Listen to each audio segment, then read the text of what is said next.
जेवणार नाहीये मी. थोडं तरी खाऊन घ्या. दिवसभर खूप शिव्या शब्द खाल्लेच आहेत ना. भरलं पोट त्यानेच.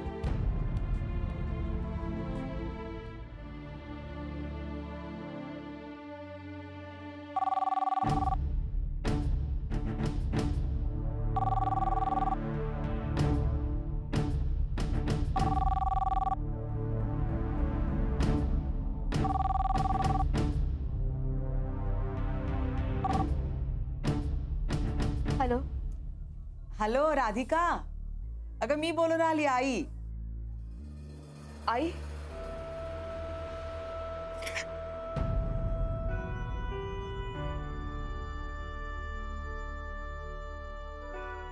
हा. काऊन ग असं काऊन बोलून राहिली तू? का झालं?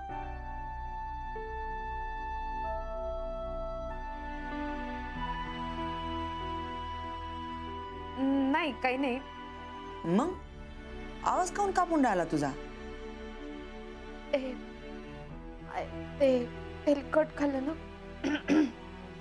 त्यामुळे असेल. असंच राहते पाय, दिवाळीच्या दिवशी असेच पदार्थ खावे लागतात. गरम पाण्याची गुळणी कर बरं, बरं वाटेल. हो. मग कशी झाली दिवाळी?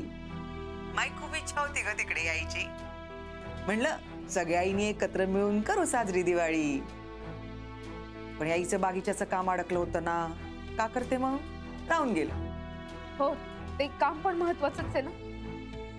हो हो, नाही नाही नाही, बरोबर बरोबर. काऊन ग बाई राधिका असं बोलून राहिली तू? हा,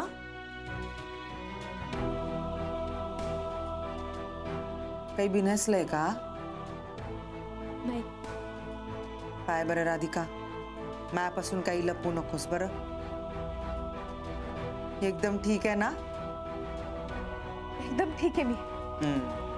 अथर्व आपला? हो. त्याला जास्त फटाके वगैरे उडवू देऊ नकोस बरं. नाही. हा, आणि उडवले तर तूही राह त्यासोबत. नाही आई, मी त्याला कधीच एकटं सोडत नाही.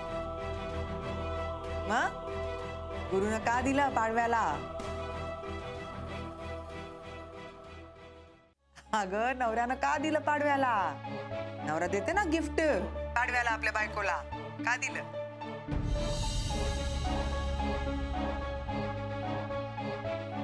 Hello Radhika, hello Radhika, hello. हा आई. का ग बाई तू मध्ये मध्ये अशी हरवून जाते? हा, मी आहे इथेच तर आहे ना. मी म्हटलं गुरुनं का घेतलं पाडव्यासाठी आमच्या राधिकाला?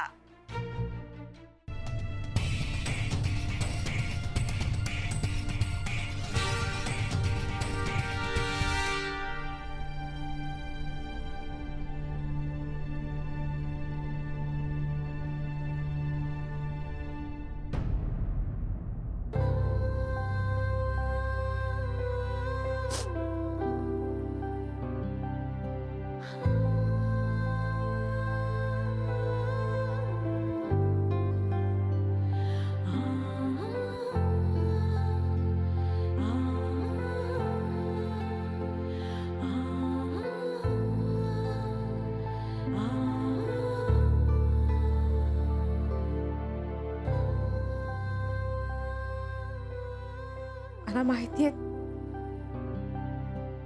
तुम्हाला मी जुन्या विचारांची वाटते.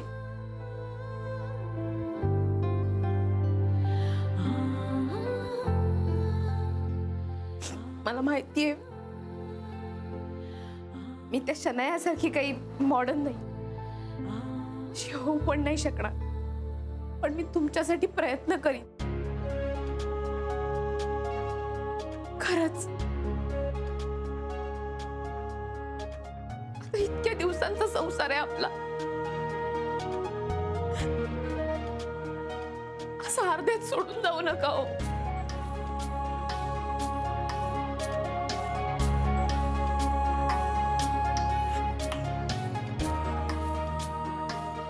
तुमच्याशिवाय आयुष्याचा विचारही करू शकत नाही मी.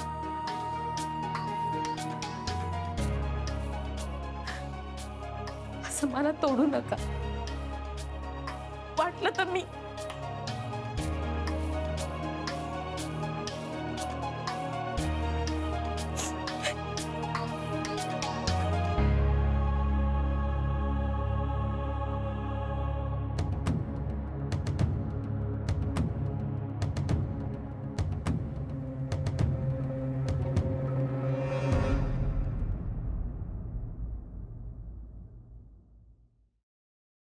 काय हो, झोप येत नाहीये ना? वाटलंच होतं मला. अहो पण किती फेऱ्या माराल, पाय दुखतील अशानं. तुला तरी येत होती का झोप? सारखी आपली या कुशीवरून त्या कुशीवर वळते. मला झोपा म्हणे. विचार करण्यापलीकडे काय करू शकतो आपण सांगा? राधिकाची फार काळजी वाटते हो. खूप अस्वस्थ व्हायला होतं. काय चाललं असेल तिच्या मनात आता? अहो ती ती आपल्या जीवाचं काही बरं वाईट तर करून नाही घेणार ना? नाही नाही, शक्यच नाही. उगाच काहीतरी भलते सलते विचार डोक्यात आणू नकोस. हा,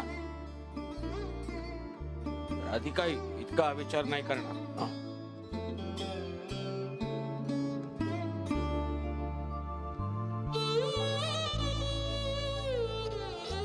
म्हणजे तुझ्या मनात जी शंका येत होती ती माझ्याही मनात डोकावते हो.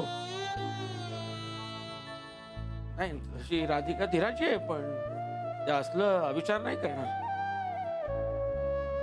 पण काय प्रसंगी माणूस खसलेला असला ना की काही सुचत नाही त्याला. नको नको ते विचार त्या माणसाच्या डोक्यात येतात. काय एकतर तिला आधीच एवढा धक्का बसलाय. हे आपण जाऊन चल बघून येऊया आता. नको नको, आत्ता नको. झोपले असतील ते. ती कसली झोपते? तिच्या डोळ्यासमोर भविष्यातला अंधार आला असेल.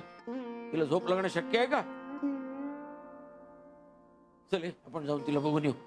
चल, फार फार तर काय परत येऊ. नको आत्ता नको. 6 वाजेपर्यंत वाट बघूया.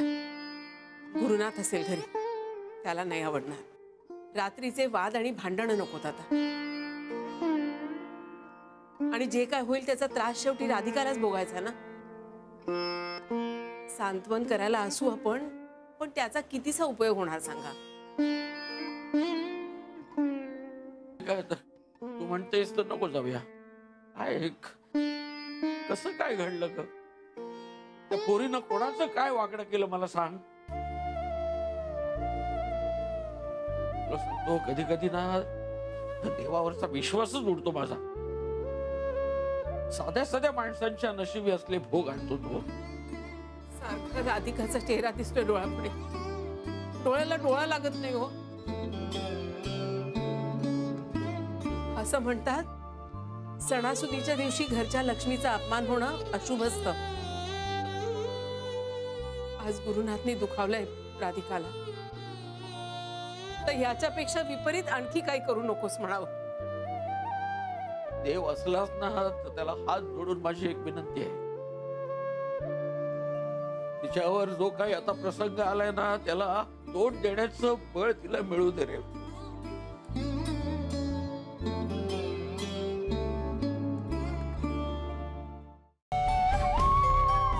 निर्जीव वस्तूही जीव लावतात. आपल्याला वाटतं आपण 4 भिंतीत तर राहतो, पण त्या 4 भिंतींना आपल्या सुखदुःखांनी जिवंतपणा आलेला असतो.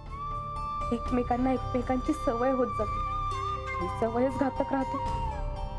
यांनाही माझी इतकी सवय लागली की सगळ्याच बाबतीत मला गृहीत धरलं यांनी.